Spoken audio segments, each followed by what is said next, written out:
Muy buenas tardes. Bienvenidas y bienvenidos al auditorio Dr. Galo García Feraud de la Universidad de Especialidades Espíritu Santo y el conversatorio Congado. Este es un espacio para conocer el punto de vista de los estudios jurídicos con respecto a los compromisos de cese y el programa de exención del pago de la multa como parte de la mercado subrogante. Doctor, bienvenido.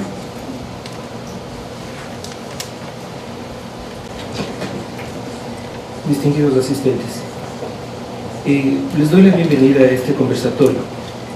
Es el foro necesario que debe darse como institución pública a todos los operadores y a quienes se encuentran dentro del ámbito de la ley de control del poder de mercado, para que en este espacio nos brinden todos los criterios y distintas inquietudes que tienen sobre dos herramientas que están constantes en la ley, que son muy útiles y que consideramos como institución viabilizarán las actividades de todas las empresas y operadores. Con estas cortas palabras, quiero hacerles llegar el agradecimiento por asistir acá de parte del doctor Pedro Páez y dar por inaugurado este acto. Muy buenos días.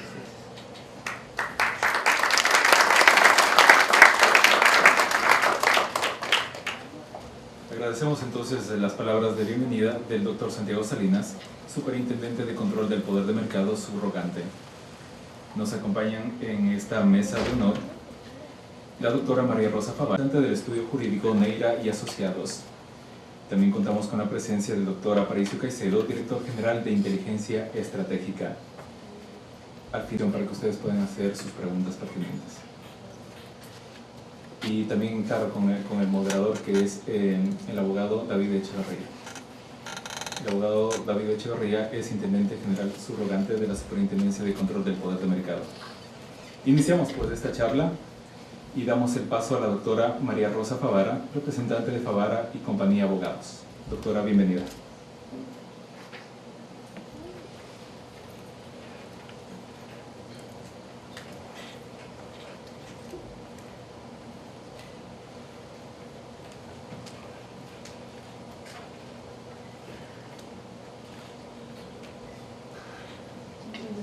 Presentación. Gracias. ¿Qué tiene la presentación?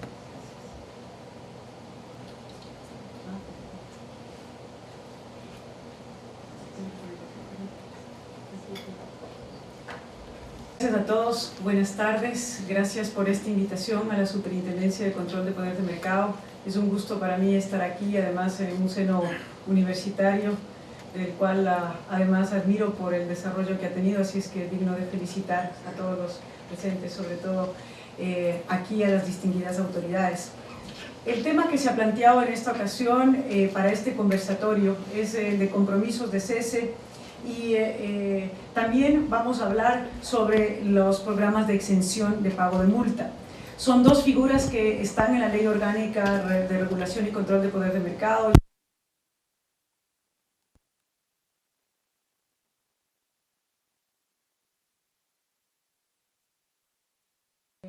Vislumbrar, yo creo que al final de las intervenciones de todos los panelistas que me acompañan.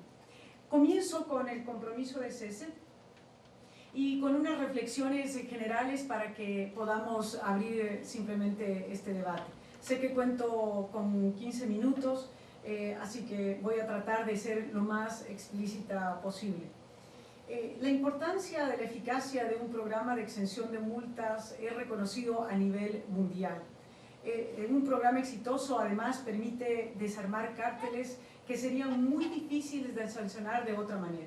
Las investigaciones de lo que son las prácticas o acuerdos prohibidos son tremendamente complejas de investigar y los programas de exención de multas son programas diseñados precisamente para facilitar la investigación y la determinación de la existencia de estas prácticas anticompetitivas.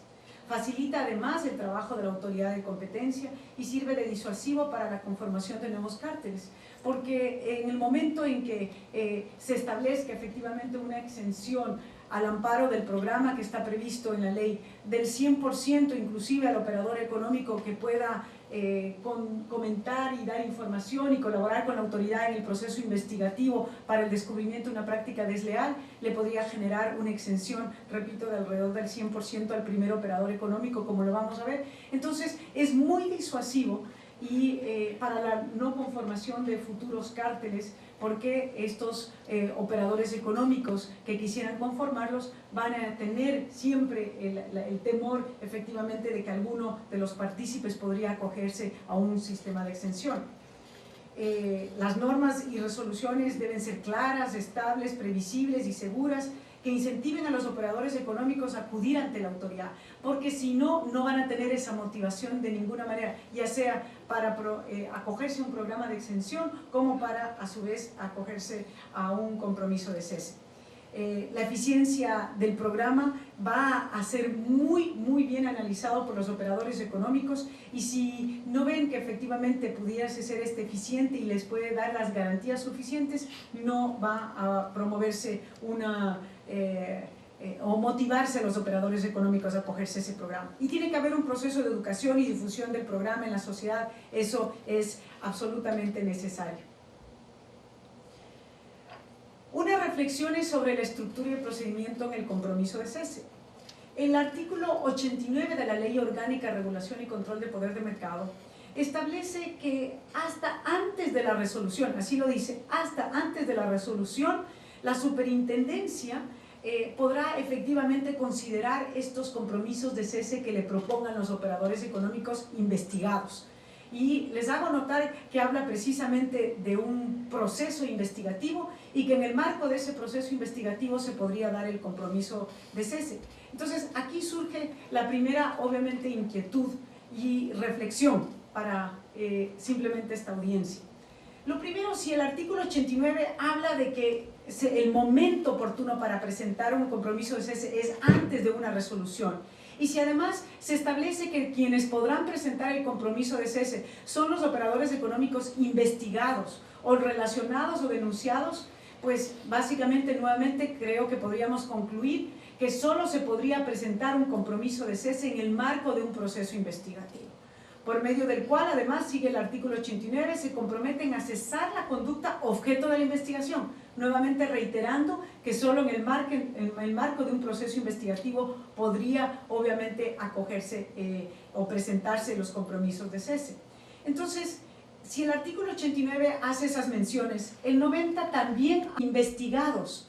Entonces, la reflexión es: ¿los compromisos de cese son únicamente aplicables dentro de los procesos de investigación iniciados? ¿O podría presentarse, como ahora está invitando la Superintendencia de Control del Poder de Mercado, con expedición de las dos normas técnicas que ha emitido? La una referente al etiquetado de los productos farmacéuticos genéricos, y la otra referente a los productos alimenticios procesados que contengan ingredientes transgénicos o que hayan sido modificados genéticamente. Ahí la Superintendencia de Control de Investigación de operadores económicos investigados, efectivamente antes de dictarse una resolución, todo lo que permite visualizar que la superintendencia solo podría acoger compromisos de cese en el marco de un proceso investigativo. Una reflexión simplemente para que ojalá se aclare esta situación a la brevedad posible, porque no puede obviamente la autoridad hacer sino lo que está permitido en la ley, y no estando permitido expresamente en la ley el acoger compromisos de cese fuera del marco de un proceso investigativo, podría generar efectivamente consecuencias de orden legal, no solo para la autoridad, sino eventualmente inclusive la nulidad de ese compromiso de cese que pudiese ser autorizado por la autoridad.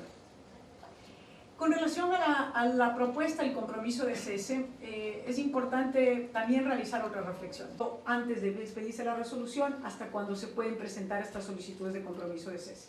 Se tramitará en expediente aparte, como un incidente, digámoslo así, procesal, siendo accesorio obviamente al expediente principal, donde nuevamente se está tramitando el proceso de investigación.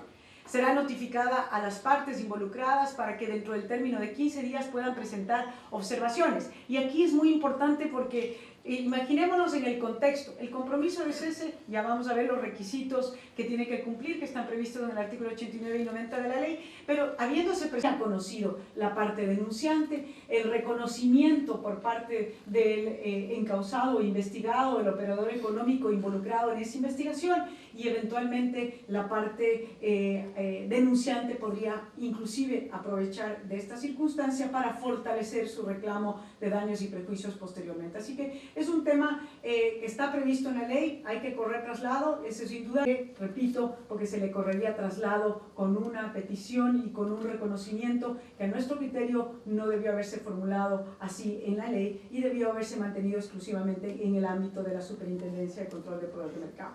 También tiene 45 días la autoridad. Las condiciones que están previstas en el artículo 90 de la ley orgánica para que ustedes puedan analizar conmigo cuáles son los requisitos. Lo primero, el artículo 90 establece que sin embargo, nuevamente, la autoridad habría conocido de esa solicitud de compromiso de cese, y la segunda reflexión que cabe aquí es efectivamente cuál sobre la inocencia de ese operador económico en el proceso.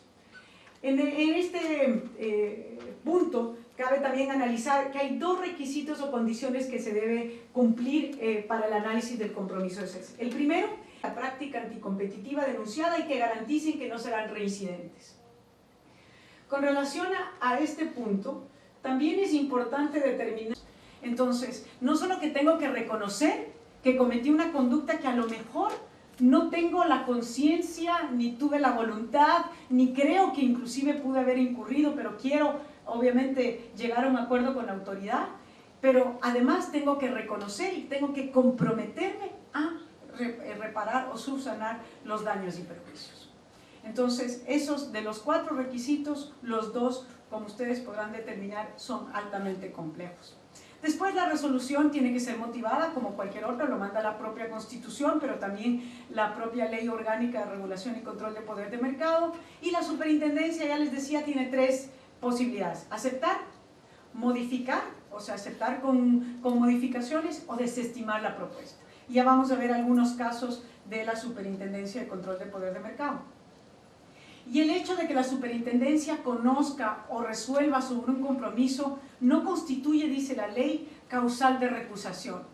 Parece lógico, o sea, voy a conocer un compromiso de cese, ¿cómo me van a recusar después por haber conocido o resuelto sobre el mismo? Pero en cambio, no está reconocido en la ley un factor elemental, y es el subjetivo. Si yo, autoridad, veo un compromiso de cese, hay un reconocimiento del operador económico, ya vimos, sobre los hechos, pero la superintendencia exige que sea sobre las conductas, pero bueno, si hay un reconocimiento, hay un compromiso de subsanación, ¿qué imparcialidad podrá tener la autoridad el día de mañana para resolver, inclusive eximiendo de culpa al operador económico investigado, habiendo inclusive negado un compromiso de cese? Entonces, hay ese elemento subjetivo, real, que efectivamente hay que tomar en consideración, que también, a mi criterio, disuade negativamente a los operadores económicos de presentar un compromiso de cese. Y la resolución debe tomarse, ya lo dijimos, dentro de los 45 días término. Sobre, en cambio, otro factor importante, el compromiso de cese, sobre el incumplimiento, dice la ley que en caso de incumplimiento del compromiso, el órgano de sustanciación y resolución ordenará se reinicie el proceso de ejecución, lógico, y aplicación de las sanciones, también bastante lógico, no tenemos nada que comentar. Y sobre la modificación, básicamente lo que dice es que si se modifican las condiciones del mercado en términos que amerite una reforma, una modificación al compromiso de cese, la autoridad pueda conocer de aquella modificación. También parece lógico que así sea, y la propuesta debe ser resuelta por la autoridad en el término aquí de 30 días desde la recepción. Hay 3 casos en la superintendencia, este límite en nuestro conocimiento hasta este momento. Y aquí uno de esos es de esta compañía Educrecer Compañía Limitada, en la cual fue investigada por una denuncia presentada por el CENESID, la Secretaría Nacional de Educación Superior, Ciencia y Tecnología e Innovación. Miren ustedes, independientemente que podamos revisar las condiciones que impuso la autoridad, aquí es lo que les mencionaba. Pese a que el artículo 90 menciona el reconocimiento de los hechos, la autoridad puso como condición a Educrecer que efectivamente reconozca las conductas imputadas. No es lo mismo reconocer los hechos que reconocer las conductas imputadas. Al reconocer los hechos, yo puedo reconocer que estuve vendiendo un producto de tal naturaleza, a tal precio, y las condiciones obviamente de comercialización, sin reconocer que he cometido una práctica anticompetitiva. Sin embargo, la autoridad en estos casos, dos casos que vamos, este y otro que vamos a analizar a continuación, le indicó a los operadores económicos que tenían que reconocer las conductas imputadas. Aquí, a mi parecer, la superintendencia no acogió exactamente y literalmente lo que decía, lo que dice la ley en el artículo 90 de la ley. Bueno, en el segundo caso, es un caso también en contra de un instituto CAPEI, en el cual efectivamente, nuevamente la superintendencia aceptó el compromiso sujeto a algunas modificaciones, y entre esas modificaciones el reconocimiento de las conductas imputadas se vuelve a repetir. Y el tercer caso que hay es un caso de Conecel, en el cual en cambio aquí la autoridad rechazó la propuesta de compromiso de cese de Conecel, argumentando que la propuesta no se ajustaba a lo previsto en los artículos 89 y 90 de la Ley Orgánica de Regulación y Control del Poder de Mercado, por no reconocer ninguno de los hechos denunciados. Nuevamente se refiere efectivamente al tema, pero aquí sí menciona hechos, por no señalar los medios eficaces a través de los cuales la superintendencia podría verificar el cumplimiento de compromiso y las medidas correctivas de las que habla la ley. Y se dejó a salvo obviamente el derecho del denunciado de presentar un nuevo compromiso de cese que cumpliese con los requisitos. Entonces, para discusión, la aplicabilidad del proceso de investigación, aplicabilidad a procesos de investigación. Ya lo vimos al inicio, simplemente repetirles y recordarles la reflexión. La figura del compromiso de cese puede ser aplicada a casos que no correspondan a un proceso de investigación. Vale que la autoridad lo vaya aclarando, de tal manera que tengamos absoluta seguridad con relación a la facultad de la superintendencia, sobre todo, porque el operador económico puede presentar el compromiso de cese. La pregunta es, ¿está facultada la autoridad para aceptar el compromiso de cese fuera del marco de un proceso investigativo, sin comprometer la legalidad de ese acto y la vigencia y legitimidad del mismo? El reconocimiento de hechos o cargos imputados, eso es otra reflexión obviamente al respecto. Ya nos hemos referido en detalle, simplemente insistir en que la ley menciona que el reconocimiento es de los hechos, no de las conductas imputadas. Entonces, y que la ley menciona, como ustedes ven, ahí literalmente aquí, dice reconocimiento de todos algunos de los hechos de la denuncia o de los cargos imputados, no de las conductas imputadas, y no es obligación, dice o, y además la obligación de subsanación. Entonces, esos dos factores parece que son bastante disuasivos en términos negativos para que los operadores económicos puedan acudir. En otras jurisdicciones cabe mencionar que no se contempla la obligación y el compromiso de subsanación, porque esto está en el ámbito civil y cae en el ámbito privado de los consumidores o operadores económicos perjudicados. Si estos consumidores o operadores económicos perjudicados se considerasen efectivamente con derecho a reclamar daños y perjuicios, lo que máximo debería dejar es a salvo la autoridad el derecho de reclamarlos, como establece la ley, por cuerda separada en juicio civil ordinario de paso. Pero efectivamente, si la ley exige que para la presentación de la solicitud uno de los requisitos sea el compromiso de subsanación, pues a nuestro criterio eso está constituyendo una falta de motivación a los operadores económicos para acudir. Y el reconocimiento de los cargos imputados, creo que en aras del tiempo ya lo hemos visto en términos generales, simplemente recordarles a ustedes que la propia ley reconoce que hay otras responsabilidades y otras sanciones que se derivan efectivamente distintas a la administrativa que está prevista en la ley, ciertamente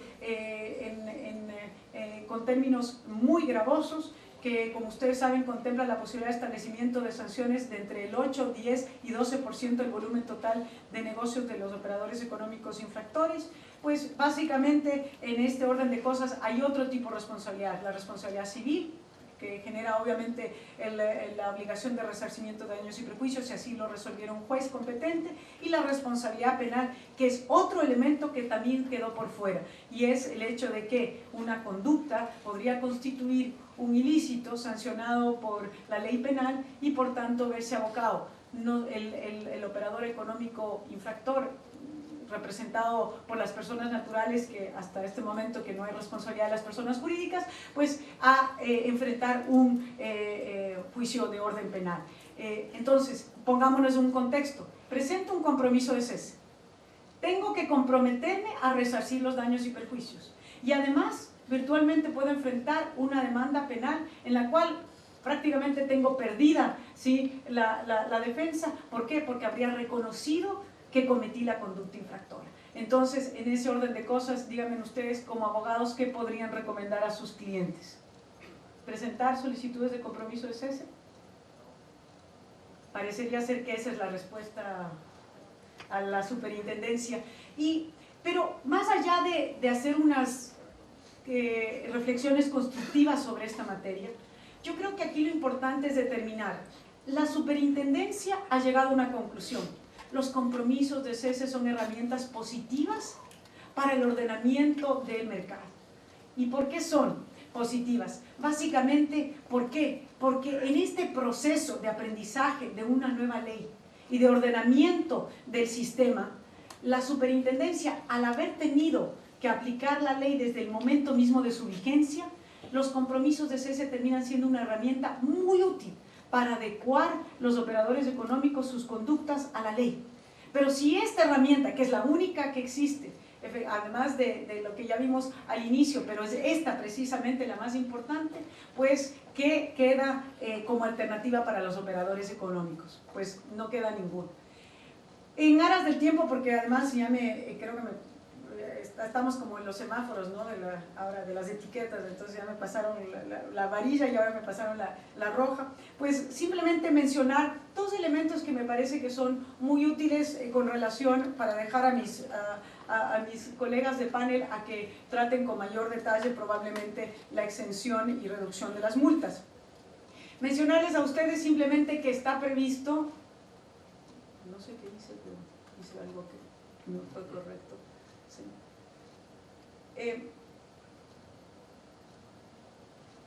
Que está previsto exclusivamente este programa para las conductas previstas en el artículo 11 de la Ley Orgánica de Regulación y Control de Poder del Mercado, que son las prácticas y acuerdos anticompetitivos. No está previsto por abuso de poder de mercado, ni tampoco para prácticas desleales, exclusivamente para las conductas del artículo 11, que son las conductas que corresponden a acuerdos o prácticas anticompetitivas, es decir, acuerdos colusorios. Por tanto, no es una herramienta que puede utilizarse en otros órdenes. Y que los requisitos que establece la ley y el reglamento, que es, entre paréntesis, con esto concluyo, el reglamento perdió una oportunidad interesante, porque el reglamento prácticamente repite lo que está previsto en la ley, pero casi con punto y coma. Entonces, no aporta mucho más de lo que efectivamente hubiésemos querido tener en el reglamento como corresponde a la facultad reglamentaria por parte del presidente de la República. Así que se desaprovechó, al menos en este punto, la oportunidad obviamente de reglamentar aquello que no estaba suficientemente tratado en la ley, con obviamente los límites que establece la Constitución. Pero tiene que cooperar plenamente, tiene que proporcionar información a la autoridad, tiene que inclusive durante todo el proceso investigativo estar permanentemente dando información a la autoridad y facilitando inclusive las declaraciones de los demás funcionarios. Así que hay compromisos y condiciones muy claras que debe cumplir el operador económico para acogerse a este programa de exención de multas, con las categorías que ustedes ya conocen. Con esto, agradeciendo nuevamente a la Superintendencia de Control de Poder de Mercado y pidiéndoles disculpas si me excedí. Termino mi intervención. Gracias.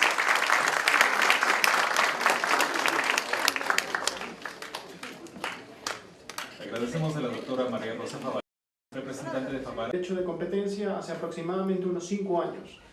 Estaba haciendo mi tesis doctoral en la Universidad de Navarra y empecé, por temas históricos, estaba haciendo una cosa de constitucionalismo americano, empecé a estudiar el movimiento progresista americano.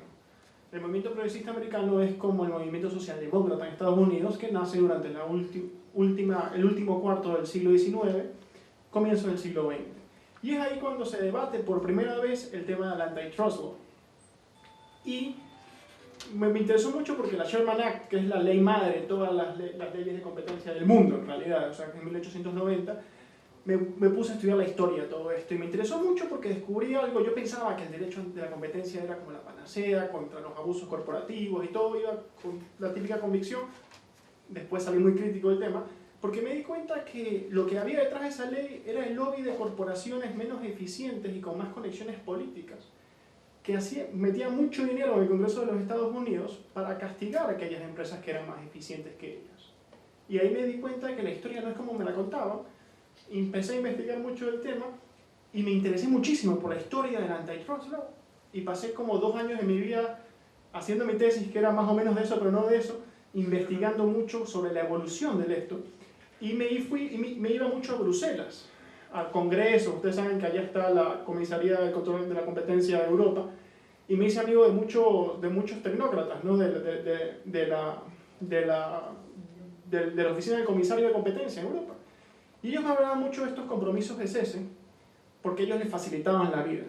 Ellos iniciaban procesos burocráticos gigantescos contra empresas, y al final terminaba siendo, la empresa no aceptaba que había incurrido en tal práctica, pero estos procesos duraban años, eran gigantescos, demandaban muchos recursos, demandaban muchas cosas, y la empresa como que decía, bueno, ya, voy a aceptar que hice algo mal para ya sacarte de encima y nos quedamos los dos tranquilos. Tú consigues lo que tú quieres y yo consigo lo que yo quiero.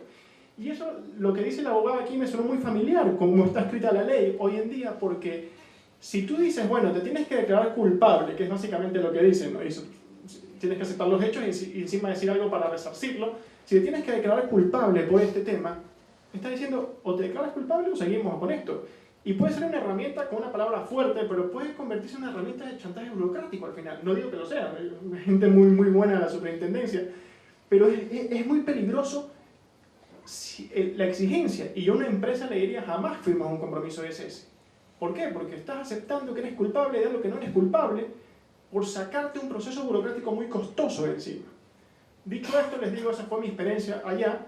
Vengo a Ecuador en el 2012, el año pasado, y me encuentro con la nueva ley de antimonopolio. Una ley que en muchos casos es muy moderna, en otros me llamó mucho la atención. Por ejemplo, el artículo 47, creo que habla sobre la presunción de culpa. Es la única ley en el mundo que invierte la carga de la prueba. No existe eso, ni en Europa, ni en Estados Unidos, ni en ninguna parte de Latinoamérica. Si tú no presentas un documento mal presentado, porque resulta que a ellos les parece engañoso, o les parece mal presentado, o lo que sea, se invierte la carga de la prueba. O sea, 2000 años de tradición jurídica occidental en un artículo se fueron por el garete. Entonces, otro elemento que encontré que me preocupó mucho fue el tema de cómo se habla aquí del tema del dominio de mercado. Y yo creo que lo que más me interesó es que el tema de telecomunicaciones es lo que más famoso ha sonado acá, ¿no? Y se habla, y he escuchado muchas declaraciones, que sí, que la empresa principal es dominante en el mercado. ¿Por qué? Porque tiene el 69% del mercado. Los abonados, el 69% del mercado están en Conecel. En el lenguaje común, eso es una lógica, ¿no? Pues tiene más clientes, domina. Pero en el lenguaje técnico del derecho a la competencia, eso no tiene ningún asidero. Ni siquiera la ley actual del Ecuador dice en ningún lado, en los artículos 7 y 8 que regulan ese tema, que se pueda calificar de dominante a una empresa por el solo hecho de tener más clientes que los demás. O sea, eso no tiene asidero ni en la jurisprudencia internacional ni en ningún lado. Menos aún en un sector como las telecomunicaciones, donde está hiperregulado. Te dicen a cuánto puedes vender, te dicen qué productos puedes despechar, te asignan el espectro radioeléctrico en el cual te puedes desenvolver. Y entonces cuando empecé a investigar eso, he escrito 2 artículos, uno salió en el Universo y otro en Plan B, me di cuenta que no solo que a una empresa que ha crecido más que las demás, con la misma cantidad de espectro son las ondas que les permiten, que les asignan a ellos para funcionar, que ha servido más, que ha invertido más, ahora la castigan llamándola dominante, cuando ha hecho más con lo mismo que han hecho sus competidoras. Y aquí ya fue cuando me encontré con el sinsentido máximo a CNT, la estatal, que tiene 30 veces menos clientes. 30 veces menos clientes la favorecen con 3 veces más espectro radioeléctrico. Es más, le dan las mejores frecuencias. Eso es un tema de la super de telecomunicaciones, ahí no tiene que ver nada la super de poder de mercado, por si acaso. Le favorecen con 30 veces más. Y yo me quedo así. Aquí no se quiere favorecer la competencia, se quiere favorecer al Estado. Y una ley es muy peligrosa cuando una ley después, detrás del membrete de la competencia, se persiguen otras finalidades. Ojo, es muy peligroso eso. Porque aquí no se está defendiendo la libre concurrencia, la libre competencia. Se está favoreciendo al Estado y se está castigando a empresas que han sido más eficientes con las demás, hiperreguladas, que no pueden competir independientemente, como dice el artículo 7, de sus competidores, sino que están muy reguladas en lo que venden y lo que no venden. En este contexto, volviendo a lo que dice la doctora, es muy peligroso un compromiso de cese en los términos que está planteado en la ley. Porque te está diciendo, o cantas como gallito, o seguimos con esto, quién sabe a dónde vamos a parar.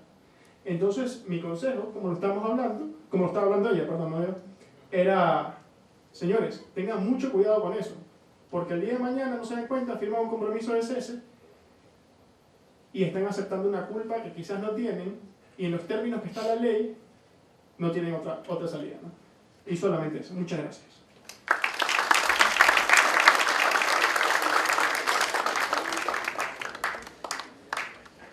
Agradecemos la presencia del doctor Aparicio Caicedo, director general de Inteligencia Estratégica.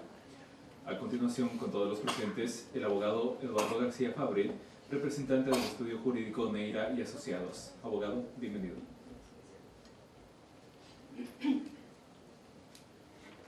Buenas tardes a todos. Primero mi agradecimiento a la superintendencia por esta generosa invitación, sobre todo reconociendo que en el Ecuador, más allá de la curiosidad intelectual que podamos expresar, somos todos nobles en el tratamiento de esta materia. Mi agradecimiento especial a la universidad que nos ha acogido de forma abierta y a ustedes por darnos de su tiempo para escuchar y compartir nuestras opiniones en esta materia. Quisiera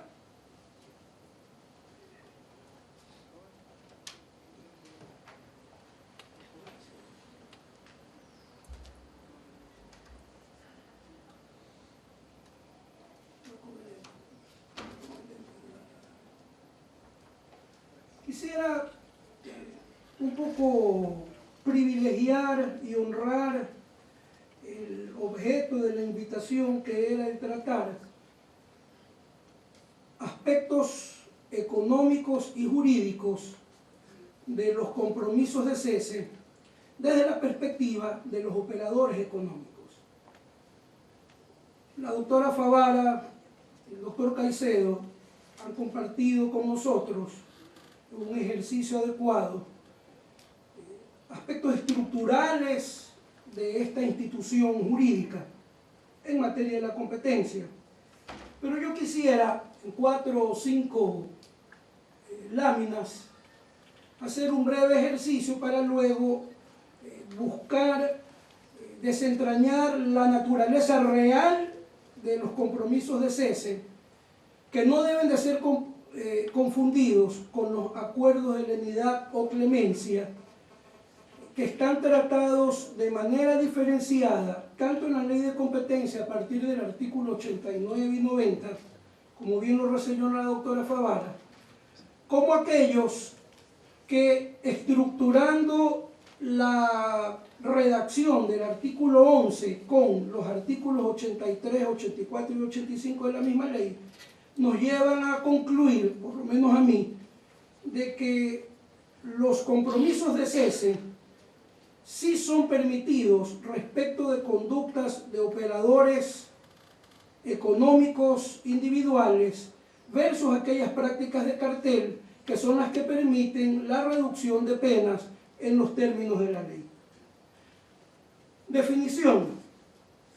Los compromisos de cese son acuerdos en los cuales un operador de mercado concurre ante el órgano regulador para, dentro de un proceso de investigación, comprometerse a abandonar una conducta objeto de esta. Con ello coincidimos en que efectivamente los acuerdos de cese o compromisos de cese pueden darse exclusivamente a partir del inicio de un procedimiento administrativo de investigación. ¿Cuáles son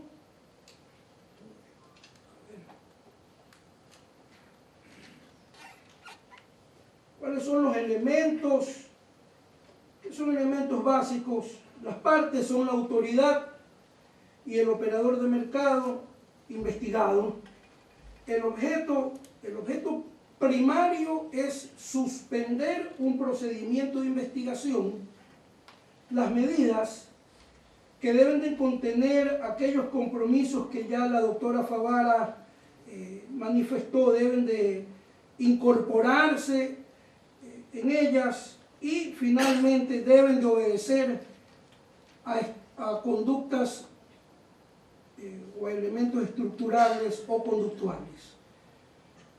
Aquí vale la pena hacer una pequeña puntualización en el sentido de que al analizar hipotéticos o actos o hechos que pueden ser posteriormente catalogados como una infracción,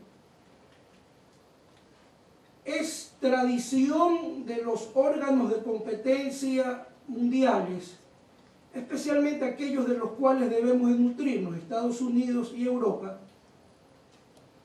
el privilegiar el reconocimiento de esos hechos en aspectos estructurales que dicen relación a los mercados.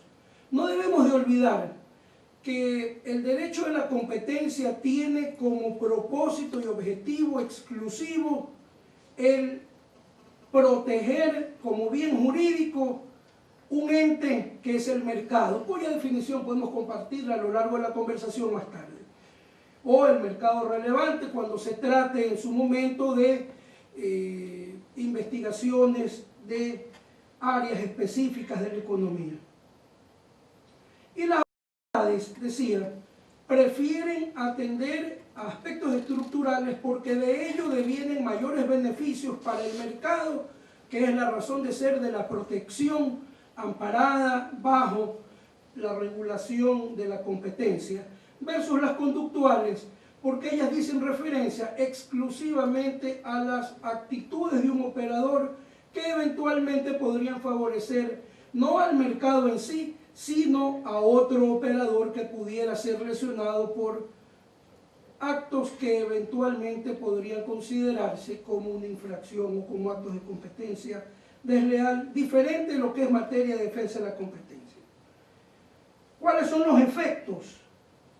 He mezclado aspectos de beneficio económico con consecuencias jurídicas propias que podrían considerarse como beneficiosas para la adopción de estos acuerdos o compromisos de cese, que a diferencia de lo que opinaron mis predecesores, yo considero que, bien entendida la institución, sí son medios adecuados de cese y de reconocimiento por un parte del cometimiento, no de una infracción, sino de la presencia de determinados hechos que podrían posteriormente considerarse como infractores o constitutivos de una conducta anticompetitiva, porque de esa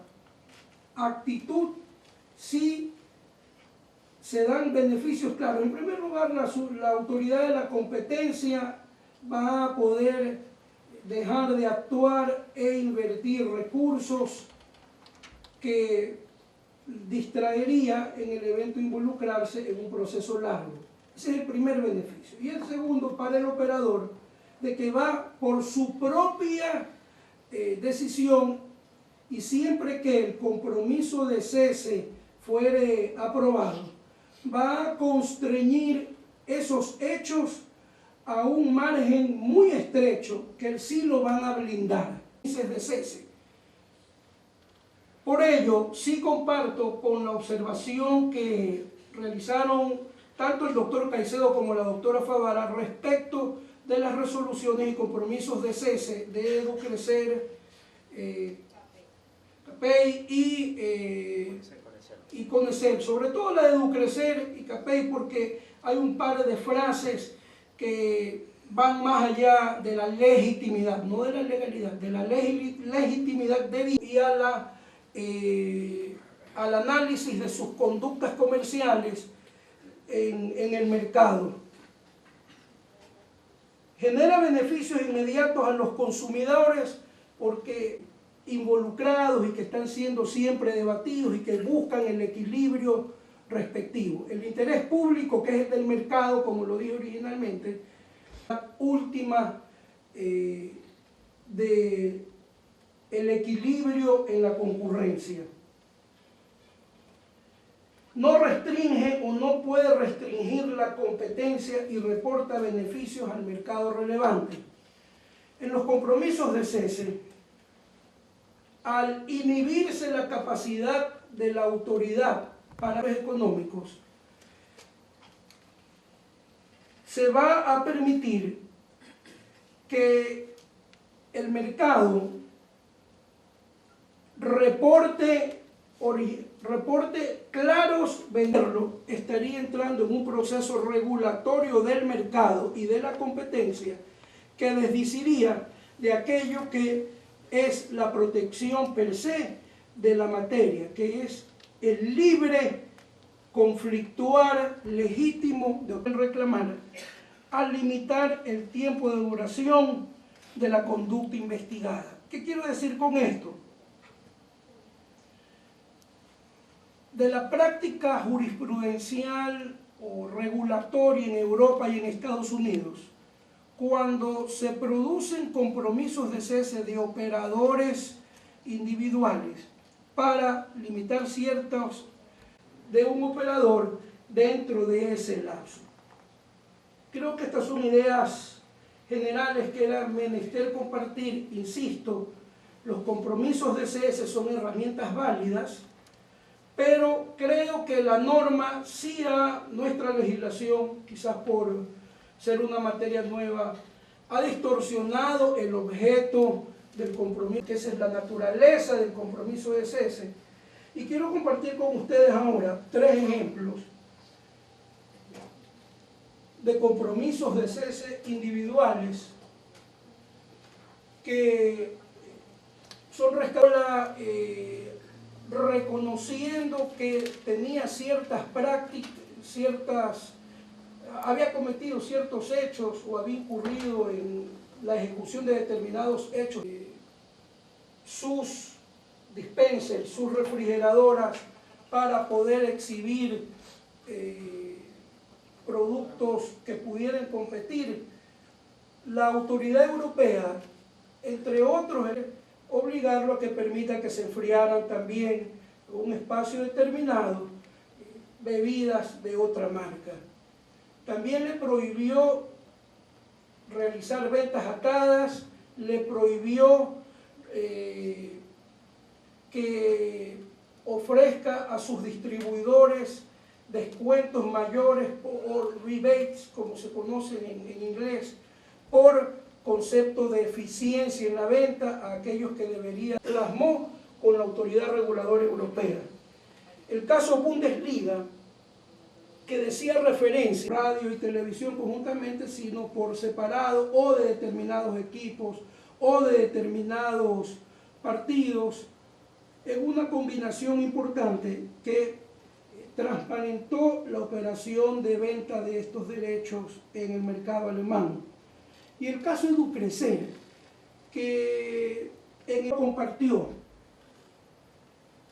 el artículo 27 de la ley antimonopolio, expresa, 26 y 27, expresamente señalan, sobre todo el segundo párrafo del 26, expresamente señala que cuando se trataren de derechos de propiedad intelectual que no afecten al mercado, estas infracciones deberían de ser conocidas y resueltas por el IEPI.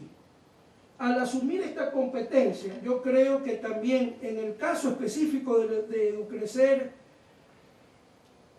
la superintendencia asumió un rol indebidamente porque se trataba de un hecho que traduce o revela más bien una violación de carácter de propiedad intelectual y que no tiene una mayor incidencia en el mercado educativo nacional. No se trataba de prácticas de matriculación, de otorgamiento de beneficios a los profesores o incluso de prácticas que eventualmente llevaran a ir consolidando de manera ilegítima el crecimiento de esa institución educativa, sino del uso de una expresión que en opinión del CENESID no estaba autorizado. Al no estar autorizado, eso podía haber sido una violación de carácter de propiedad intelectual, como lo dije anteriormente, y debió haber sido tratado y resuelto por el IEPI. De modo que la resolución de Educrecer creo que amerita más de una crítica, no solo por esta distorsión del compromiso de cese y de lo que implica en beneficio del órgano regulador y del operador de mercado que a este se vincula o que este utiliza, sino que también implicó la arrogación de potestades que la misma ley le concede a otro órgano público. Creo que con esto termino yo mi intervención y el moderador cumpla su rol. Gracias.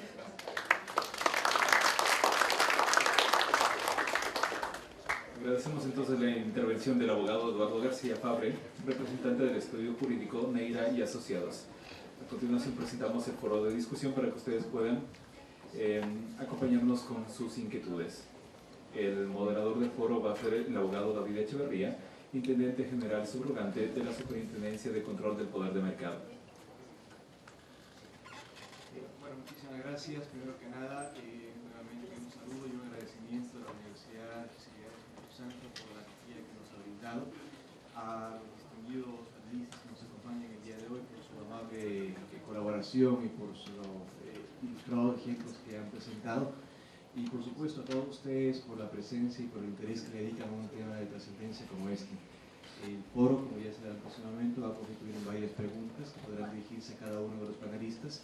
Tendrá una extensión de 30 minutos aproximadamente. Les ruego por favor que cuando realicen la pregunta indiquen a cuál de los panelistas ha dirigido y su nombre, por favor. De esta manera se podrá canalizar mucho más las inquietudes, mucho mejor las inquietudes. Les agradezco muchísimo. No sé si tenemos otro micrófono para que se pase. No compartimos de todas formas. Muchas gracias. ¿Alguna pregunta, por favor?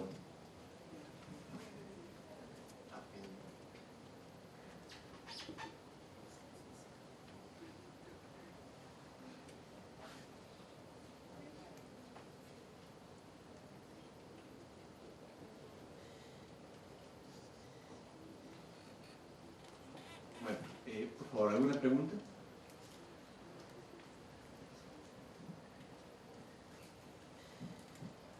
Disculpe la pregunta para el doctor que nos había comentado ciertas cuestiones cuando él estuvo en Europa. En Europa, si bien es cierto, por la forma de cómo llevan el marco jurídico, por la misma convivencia social europea, tal vez es un poquito más desarrollado desde el punto de vista de estos temas, más que nada de temas de regulación de mercado, porque la misma sociedad es un poquito más antigua. Mi pregunta era, las sanciones que se intentan, bueno, la ley de control de poder de mercado es nueva, que se intentan imponer en el Ecuador, ¿cuál es su apreciación que podría verse en un impacto de aquí a unos 5 o 10 años? Porque en la sociedad europea se ha manejado de una manera más o menos importantes, se podría decir, pero aún así, con todas estas cuestiones, las transnacionales en Europa han creado muchos problemas. A tanto es así que han acumulado ciertos tipos de capitales y en la misma historia de Europa, muchas fueron causales de diversas crisis en varios países. Pero quería ver su comentario con respecto a Ecuador. ¿Cuál es la visión que usted tiene del Ecuador con respecto a esta ley, al menos en los temas de, que correspondía a los ceses respectivos, pues, ¿no? Bien, muchas gracias por la pregunta. Mira, en primer lugar te digo que cuando leí la ley, sentí como un shampoo de leyes españolas con directivas europeas, leyes estadounidenses. De hecho, el artículo 7, que habla sobre dominio de mercado, que es lo que es más estudiado, recoge, es bastante parecido a los términos de una sentencia que sentó jurisprudencia en Europa, que se llama Hoffman-La-Roche, que te define qué es el dominio de mercado. Yo te invito a leer esa sentencia, pero no la entienden ni los autores. Es un párrafo en el que definen el dominio de mercado y solo Dios sabe y ni Dios sabrá qué dicen ahí. Te hablan de dependiente, tiene que actuar de forma independiente de sus proveedores y consumidores. ¿Cómo alguien va a actuar de forma independiente? ¿Qué quiere decir eso? Lo han ido interpretando sobre la marcha. Y aquí te quiero citar una frase de una intelectual americana, Isabel Patterson, que fue una persona, tiene un libro que se llama The God of the Machine, El Dios de la Máquina, que se los recomiendo, de 1941. Ella decía que como raras las leyes antimonopolio se ganan el premio mayor porque nadie sabe qué mismo dice. Y ese es un problema, la indeterminación, que ha sido muy problemático en Estados Unidos y Europa. Y se han iniciado procesos enormes que han terminado en nada a veces, precisamente porque hay todo un aparato burocrático que intenta actuar y quiere justificar su razón de ser, está bien, ¿no? A costa de implantar sanciones. Pero bueno, eso es generalizar, tampoco es así siempre, ¿no? En Europa, sin embargo, se ha recorrido un sendero contrario. Europa tuvo un gran estatismo en los años 50, 60 y 70, ¿no?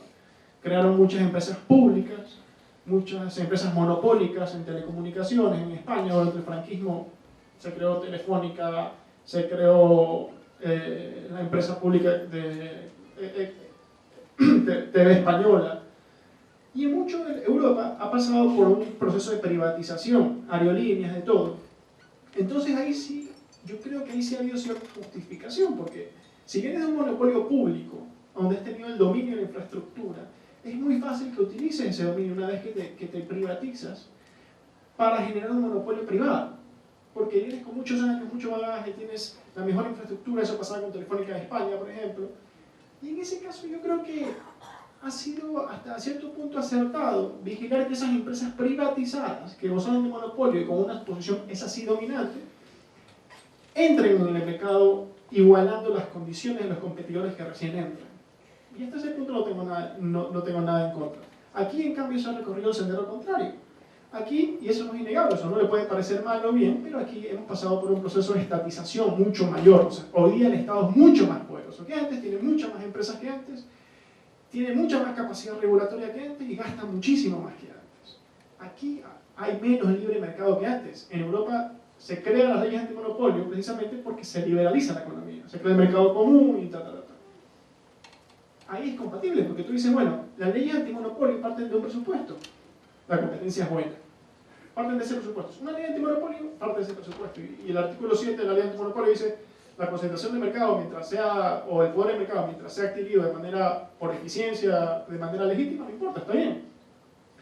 Pero si por un lado la política pública busca regular la economía, establecer menos libre mercado, meter una ley antimonopolio tan amplia como la que tenemos, con tanta determinación y con tanto poder, para mí genera un cortocircuito teórico. ¿Me explico? Porque tienes el caso de CNT, por ejemplo. CNT le están dando casi el monopolio con Telefónica en España. Con Telefónica en España es lo mismo. Tiene muchos problemas porque ellos tienen una infraestructura heredada de los tiempos en que eran estatales y tienen que darle más acceso a las nuevas. Bien. Entonces ahí donde para mí el desarrollo de esto es un cortocircuito teórico desde el inicio. Y entonces no sé cómo podríamos solventar eso. O tienes más libre mercado, o te sacas la ley de poder y control del mercado. Si no, no veo otra alternativa. Bueno, muchas gracias.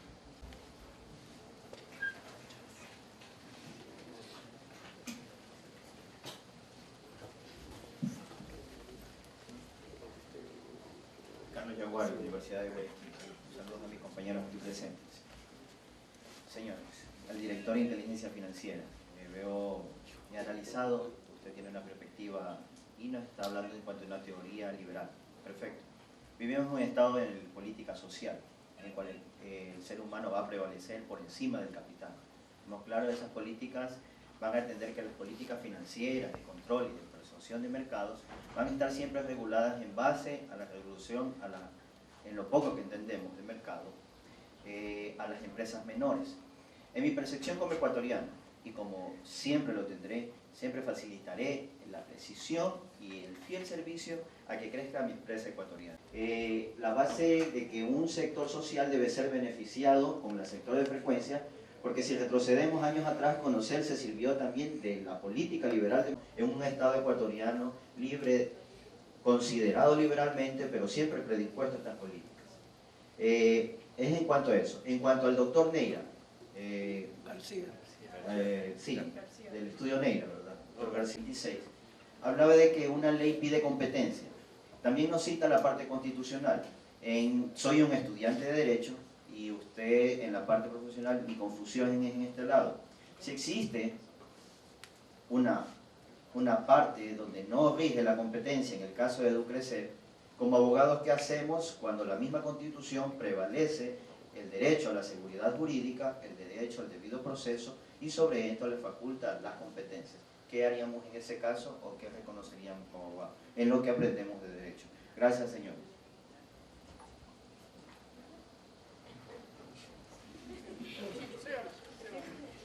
De los ciudadanos con este. Pero cuando uno dicta una regulación de competencia, no se olvide que también la Constitución, esa Constitución que para algunos es catalogada como una Constitución socialista, bien jurídico, tutelable en términos constitucionales. Y al ser tutelable en términos constitucionales, la promulgación de una ley, a partir de esa eficiencia pueden acceder a servicios de mejor calidad y a un precio que respete concepciones económicas que aquí no las vamos a debatir. Eso como un comentario. Respecto a lo que es seguridad jurídica, primero definamos lo que es seguridad jurídica. Seguridad jurídica. Certeza que obliga a los órganos públicos a actuar dentro de un marco específico, respetando la vigencia plena de una norma de carácter infraconstitucional. Aunque también en materia de constitucionalismo, la seguridad jurídica aplica a las normas. Yo le decía a usted, o compartíamos con el foro, que el artículo 26, inciso segundo de la ley de la materia, la ley antimonopolio, nombre corto, trasladaba la competencia de un conflicto donde no surgiere a primera vista un daño del mercado y propiedad intelectual. El competente es el IEPI. Como abogados, ¿qué hacemos? Uno, revisión. Impugnable, sí, impugnable. Aunque fuera un compromiso de cese, sí, porque no se trata de una obligación que de manera impropia me está imponiendo la autoridad, sino de actuaciones claramente violatorias de derecho constitucional, reconocimiento de la inocencia o de la culpabilidad, en fin, todo aquello que compartimos anteriormente. Bueno, solo una acotación, la frase que utilizaste, ¿no? Poner a las personas sobre el capital, acá sí, pongamos a las personas, no al Estado. La mayoría de los usuarios de telefonía celular hoy día están en el sector privado. Ellos han elegido estar ahí. ¿Por qué favorecemos entonces a la competidora que menos usuarios tiene? ¿Los queremos obligar a cambiarse de ellos? ¿No respetamos su decisión? ¿No respetamos la decisión de los consumidores? A las personas, no al Estado. Es distinto. Muchas gracias. Gracias.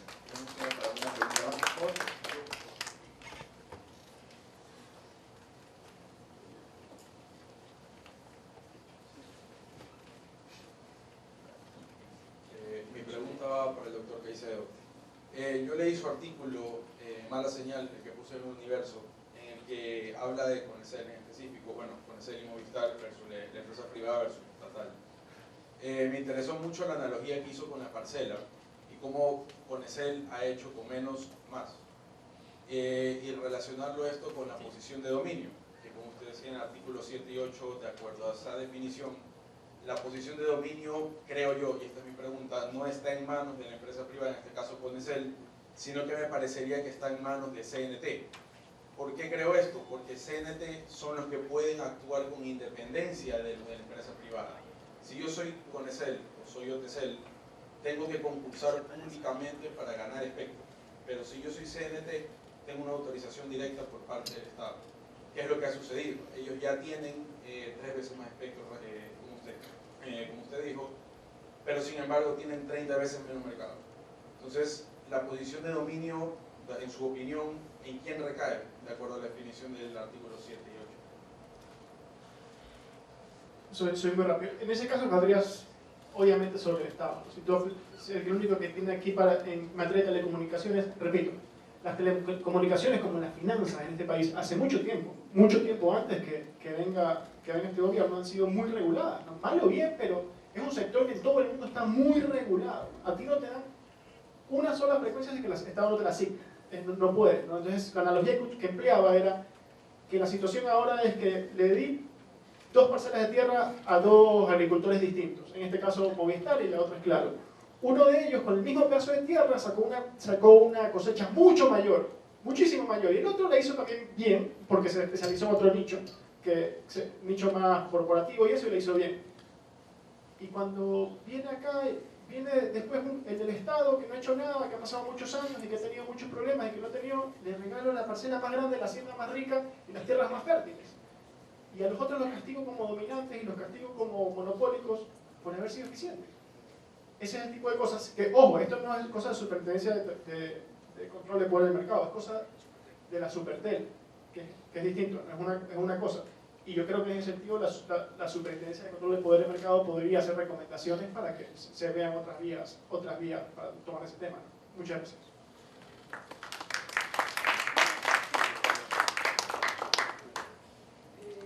A ver, desde el último comentario, yo no creo que sea un tema de la Supertel. Creo que las conductas en que el Estado ha incurrido para favorecer el posicionamiento de CNT, al ser conductas anticompetitivas, subsidio, creación de una estructura de manera impropia en perjuicio de otros competidores, sí son competencia de la Superintendencia de Regulación y Control del Poder del Mercado. De la Supertel, exclusivamente aquello atinente al espectro regulatorio. Te doy la licencia, a través del Conatel te asigno un mayor ancho de banda, etc. Todas esas prácticas que sí devienen de una competencia que es la Supertel y el Conatel, tienen que ser observadas por la Superintendencia de la Competencia.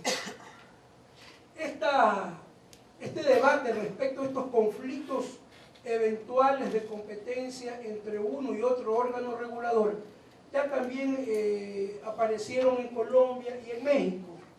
Y la tendencia es empezar a unificar determinados aspectos en el órgano de competencia y otros atinentes al negocio de telecomunicaciones a la autoridad reguladora de la actividad de telecomunicaciones.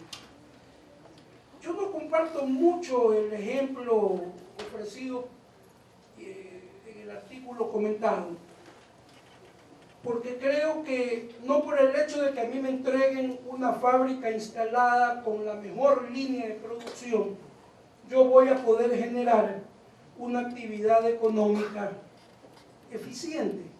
Va a depender de mi capacidad para, a partir de esa infraestructura, desarrollar un mercado en el que yo convenza a mis potenciales consumidores y clientes que el producto que yo les estoy ofreciendo tiene la calidad, tiene el precio, de modo que hablar de una infraestructura como elemento determinador de la posesión de dominio es un equívoco que debemos irlo aclarando desde este momento en que todavía tenemos esta práctica como una práctica, insisto, a pesar de que ya la ley tiene 2 años, si no me equivoco, sigue siendo una práctica joven. La posición de dominio va a estar marcada por una serie de elementos que la configuran, que sí es claro y sí es posible conocerlos, como el tamaño global del negocio, mi capacidad para obtener o no mejores créditos dado el número de clientes que yo tengo. El tener una posición de dominio no es cuestionable porque es producto exclusivamente de una capacidad de un operador, de la capacidad de un operador económico para ir captando la preferencia de ese mercado porque le ha ofrecido, en el caso de Conecel, un buen servicio, tarifas adecuadas, mejores programas, transmisión de datos, acceso a internet, o sea, todo lo que ofrezca en un paquete determinado un operador de telecomunicaciones para captar a un cliente. Eso no es ilegítimo ni tampoco es condenable. Y tampoco es condenable el que una compañía como la mencionada aquí mantenga esa posición de dominio donde independientemente de qué porcentaje del mercado tenga, porque en eso no es igual el rasero, hay mercados en los que el 70% se considera posición de dominio. En el caso de Hoffman La Roche, que fue citado por el doctor Caicedo, la posición de dominio, dada la dispersión del mercado, se consideró que había posición de dominio por alrededor de un 20%. En fin, todo va a obedecer de acuerdo al mercado relevante, al producto. Entonces, todos estos elementos que deben de ir siendo debatidos y deben de ir siendo reconocidos son los que van a podernos permitir determinar si esa posición de dominio es cuestionable, es impugnable o es una posición de dominio legítima que obedece a las propias eficiencias de un operador económico.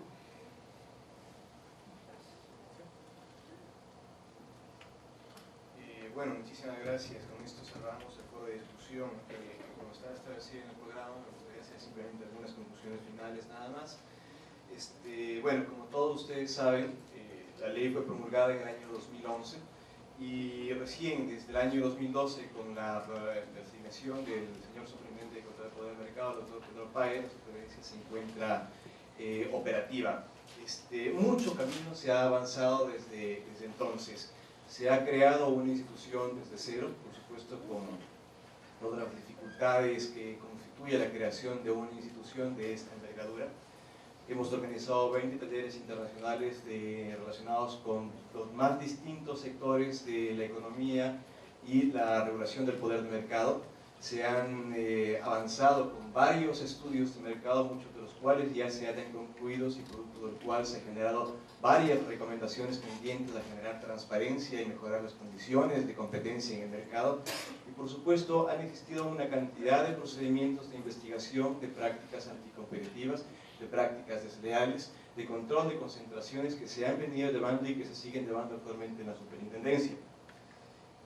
Sin embargo, de esto es evidente que, como mencionaba, falta muchísimo camino por recorrer. 120 años, como nos recordaba el doctor que dice hace un momento, nos separan de las legislaciones más antiguas antitrust en Estados Unidos con el Sherman Act de 1890. Cerca de 80 años de los primeros antecedentes europeos e inclusive aproximadamente 60 años de nuestros vecinos regionales más antiguos aquí en Latinoamérica. ¿Por parte del camino que falta por recorrer precisamente son algunos temas como los que el día de hoy nos han concitado. El objeto de la Ley Orgánica de Regulación y Control del Poder de Mercado es prevenir que se generen prácticas anticompetitivas y desleales y restablecer el sistema de competencia cuando éste ha sido roto. Es una verdad absoluta, como se han dicho en varias ocasiones a lo largo de este evento, que el poder de mercado no está sancionado, el poder de mercado no está mal, ni siquiera el monopolio o el oligopolio, ya que este poder de mercado, estos monopolios o estos oligopolios, pueden haber sido generados a través de la eficiencia, a través del desarrollo de propiedad intelectual que merece ser defendida, o a través de monopolios naturales, por ejemplo. Sin embargo, no podemos equivocarnos al considerar que la Ley Orgánica de Regulación y Control del Poder de Mercado y la Superintendencia de Control del Poder de Mercado son una herramienta para proteger, como el doctor Caicedo nos ha comentado que sucede en otros países, las ineficiencias de algunos operadores económicos. La Ley Orgánica de Regulación y Control del Poder de Mercado debe ser vista como una herramienta de defensa de la leal y legítima competencia en beneficio de los consumidores y de los usuarios, y por supuesto también en beneficio de los operadores económicos que actualmente se encuentran en el mercado y de los operadores económicos que desean ingresar al mercado de prácticas como, por ejemplo, el abuso del poder de mercado por precios predatorios, las ventas atadas, las prácticas desleales de engaño o de denigración, entre otras, o los acuerdos anticompetitivos que pueden ser generados para dejar de competir en perjuicio de los consumidores y usuarios. Y no solamente por parte de los operadores privados. El artículo 2 de la Ley Orgánica de Regulación y Control del Poder de Mercado establece cuál es el ámbito de competencia de la superintendencia y de la ley, y por supuesto que incluye a los operadores públicos que ya mencionaba actualmente. Inclusive, también están previstas las condiciones en las cuales se puede generar restricciones a la competencia o ayudas económicas a la competencia, a los operadores económicos de algún sector específico. Si es que ustedes conocen de alguna clase de práctica anticompetitiva o desleal, o alguna clase de restricción a la competencia o una ayuda pública generada sin los debidos justificativos en el espíritu de la ley, pues la Superintendencia de Control del Poder del Mercado, precisamente, como mencionaba el doctor García hace un momento, está pendiente y está atenta de cualquier conocimiento de esta clase de conductas que pueden estarse generando para poder realizar el análisis que corresponda y emitir las medidas que sean del caso, ya sea de una sanción, en el caso de que ustedes conozcan respecto a una práctica anticompetitiva desleal, o las opiniones o análisis técnicos respecto a las ayudas públicas o las restricciones a la competencia. En este sentido, las investigaciones que realiza la Superintendencia de Control del Poder de Mercado no pueden ser vistos como meros procedimientos burocráticos tendientes a generar obstáculos a la competencia, sino que tienen que ser vistos precisamente como esas herramientas idóneas para poder restablecer las condiciones de competencia en el mercado en beneficio de los consumidores y usuarios. Así pues, las sanciones no son la única alternativa que existe para poder restablecer el sistema competitivo, sino que se presentan precisamente las herramientas como las que hemos mencionado el día de hoy en este conversatorio, que son los compromisos de cese y el régimen de exención y reducción de las multas. Si es que un operador económico no ha cometido una práctica anticompetitiva o una práctica desleal, como profesional de derecho, por supuesto que yo recomendaría que no suscriba ninguna clase de compromiso de cese o que se acoja al régimen de exención. ¿Por qué? Sencillamente, si no es culpable, nadie le requiere que se impute algo que no ha cometido, porque eventualmente, dentro del proceso de investigación, se va a poder determinar la inexistencia de la práctica anticompetitiva o desleal, o se va a desvirtuar su responsabilidad en este caso. Pero, si es que el operador económico sí ha cometido la práctica anticompetitiva o desleal, sabe que ha cometido este ilícito previsto en la Ley Orgánica de Regulación y Control del Poder de Mercado, entonces creo que tenemos que dejar un poco de lado las concepciones de si es que recomendaríamos o no un compromiso de cese en relación a la responsabilidad civil y tener en cuenta que esta clase de herramientas lo que nos puede generar es librarnos de una multa que puede ir hasta el 12% a cambio del restablecimiento del sistema competitivo. Sin perjuicio de estas consideraciones, es evidente que, como mencionaba hace un momento, la Superintendencia de Control del Poder del Mercado, la misma Ley Orgánica de Regulación y Control del Poder del Mercado, y por supuesto esta clase de herramientas de las que hemos estado discutiendo el día de hoy, son instituciones jurídicas en construcción y tienen que ser depuradas, tienen que seguir avanzándose sobre su tratamiento. Y es precisamente para esta clase es precisamente para esto que que la superintendencia está interesada en esta clase de interacción con el sector académico, con la ciudadanía y por supuesto también con los operadores económicos representados el día de hoy a través de sus asesores jurídicos. Lo que nos interesa es justamente generar esta clase de discusiones para poder enriquecer el proceso de construcción de las guías, de los reglamentos, de los instructivos internos que después vayan a traer mayor claridad al funcionamiento y a la aplicación de los compromisos de cese y al régimen de exención. Toda esta clase de, todas las opiniones vertidas el día de hoy, todas las preguntas que se han realizado, van a ser incorporadas a la discusión interna que se realiza en la superintendencia y oportunamente serán puestos en conocimiento de la sociedad para seguir avanzando con el debate y por supuesto ir dilucidando cuáles son las mejores formas de aplicar estas herramientas, ir disipando un poco las dudas y las zonas grises que pueden existir, pero por supuesto siempre en beneficio del mercado ecuatoriano, en beneficio de los consumidores y usuarios y por supuesto también de los operadores económicos que participan. El agradecimiento nuevamente a los panelistas que el día de hoy me han acompañado y por supuesto el agradecimiento a ustedes, una invitación permanente para que nos acompañen con todos los talleres internacionales que la superintendencia organiza en pro de la discusión de los distintos aspectos que interesan al mercado y a la regulación y el poder de mercado. Y por supuesto para que nos visiten en la página web de la superintendencia, nos dejen sus opiniones y si es que como estudiantes, como profesionales del derecho, ustedes tienen alguna clase de sugerencia, alguna clase de inquietud respecto de la estructuración de sus compromisos de cese, pues nuevamente una invitación para que participen activamente con el proceso de construcción. Nuevamente un agradecimiento a la Universidad de Espíritu Santo y a todos ustedes por el interés presentado. Muchísimas gracias y buenas tardes. Agradecemos entonces también a la Universidad. Muchas gracias y hasta una nueva oportunidad. Buenas tardes.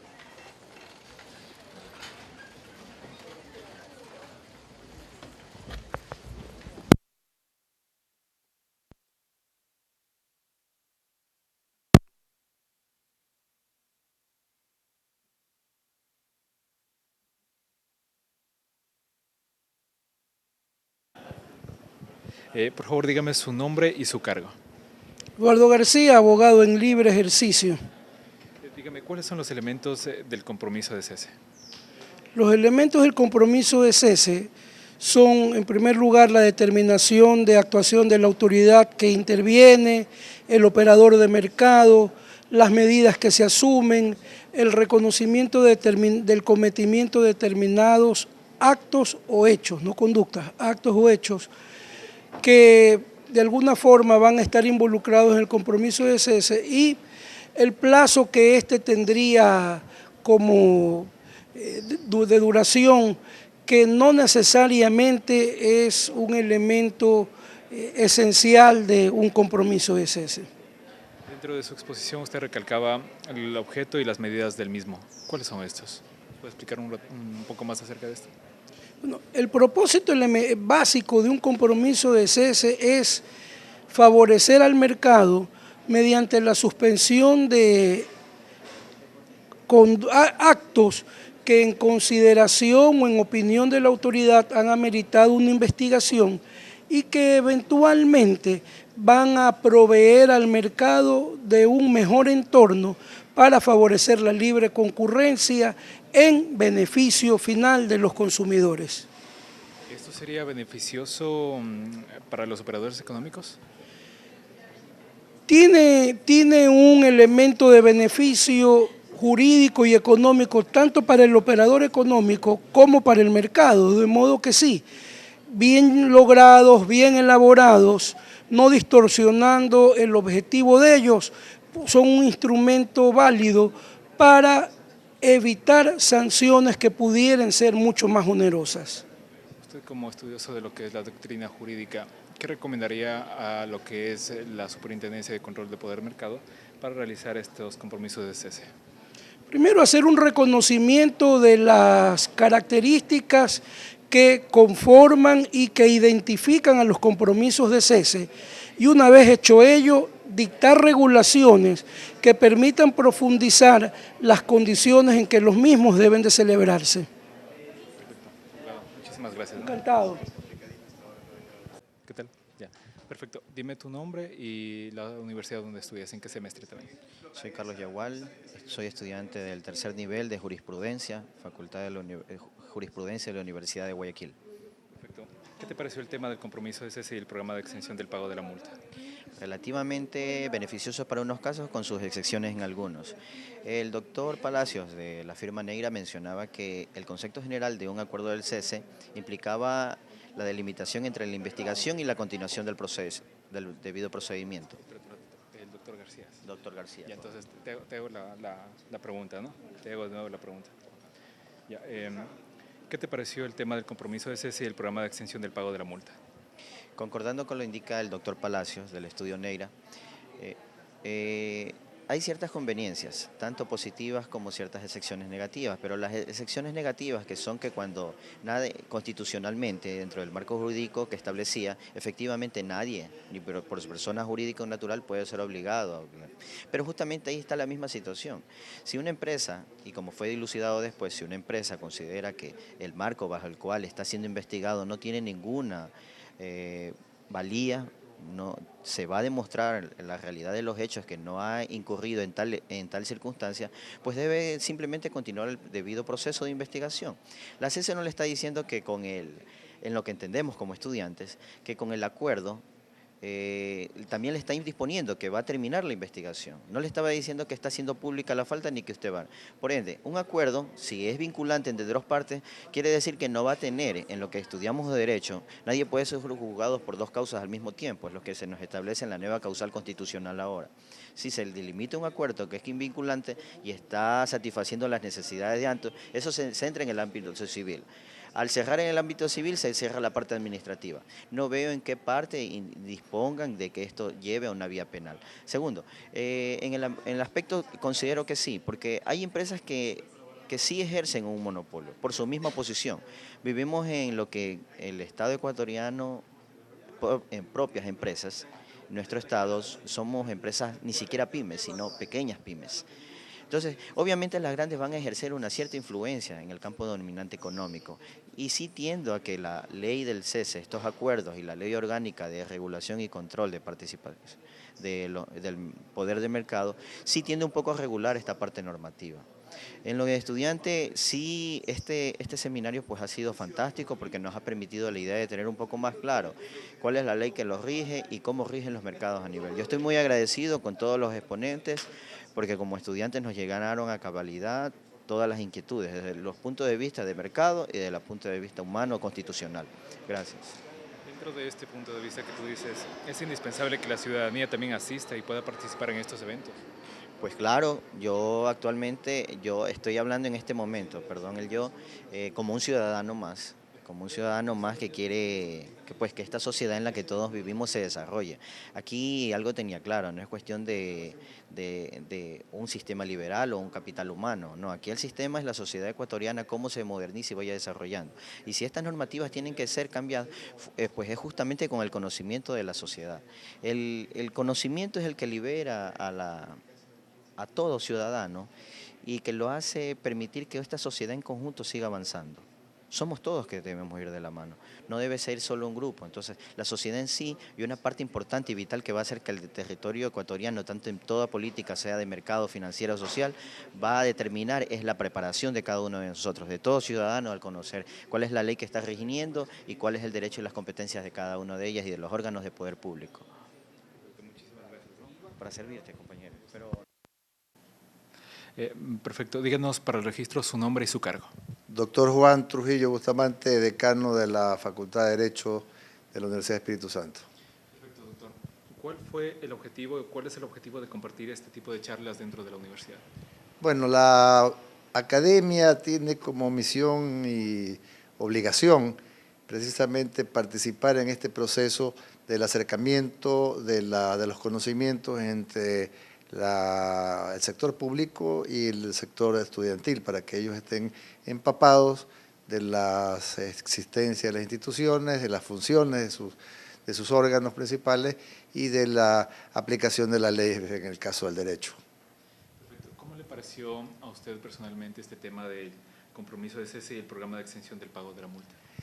Bueno, en primer lugar sería de felicitar a la superintendencia porque este mecanismo de convocar a los operadores, a quienes intervienen en este proceso relacionado con la actividad de la superintendencia, como es el tema del mercado, es realmente interesante, es necesario que esto sea entendido y realmente a veces llama la atención que los propios operadores no concurran a este llamado que la entidad, que la superintendencia hace. Es precisamente en estos eventos, en estos actos, donde ellos tienen la oportunidad, como lo vimos hoy día, de parte de los panelistas, de hacer las reflexiones, observaciones a la propia ley, que finalmente podrían ser en algún momento dado importantes para que sean analizadas por la propia institución y buscar del mecanismo para poder absolverlas y, en caso pues, prudente, hacer las reformas respectivas.